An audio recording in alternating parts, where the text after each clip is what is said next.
et surtout celles qui sont déterminées et ne lâchent jamais rien. Un mot de conclusion pour vous, Jean Lassalle? Oui, Allez-y. c'était un débat catastrophique, absolument indigne de la France, absolument indigne de France Télévisions et de vous. Moi, je veux simplement dire que l'Alliance rurale va proposer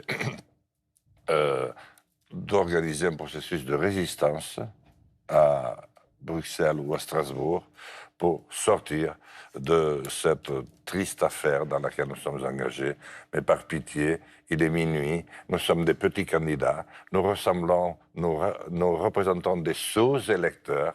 Ayez au moins un petit mot pour eux, vous, la télévision nationale. Mon Dieu, que c'est triste de participer à cette émission. Merci à vous. Mot de conclusion pour vous, François Asselineau. Oui, je dirais en conclusion que c'est dormir toute la vie que de croire à ses rêves. C'est un proverbe chinois que j'aime bien. On a toujours, tous les 5 ans, des européistes qui nous dévoilent leurs rêves, qui ne débouchent sur rien. Et les gens qui disent « Est-ce que vous vous rendez compte de ce qui se passerait si on sortait de l'Union européenne ?» Moi, je leur réponds « Est-ce que vous vous rendez compte de ce qui va se passer si on y reste ?» Si on y reste, il y a 9 pays qui vont entrer. L'élargissement, y compris l'Ukraine, la Géorgie, l'Albanie, qui sont sur la voie de l'adhésion, et la Turquie sur la voie de l'adhésion dans l'Union européenne. Ce sont des centaines de milliards d'euros qui vont être ponctionnés sur les pays comme la France. Si on reste dans l'Union européenne, nous allons tout droit vers la création d'une Europe fédérale, la France devenant un État fédéré, étant obligée de céder son siège à l'ONU, de perdre son statut de grande puissance, de perdre son droit de veto, de céder sa force de frappe nucléaire à l'ensemble des pays de l'Europe avec une doctrine d'emploi dont nous ne serons plus les maîtres.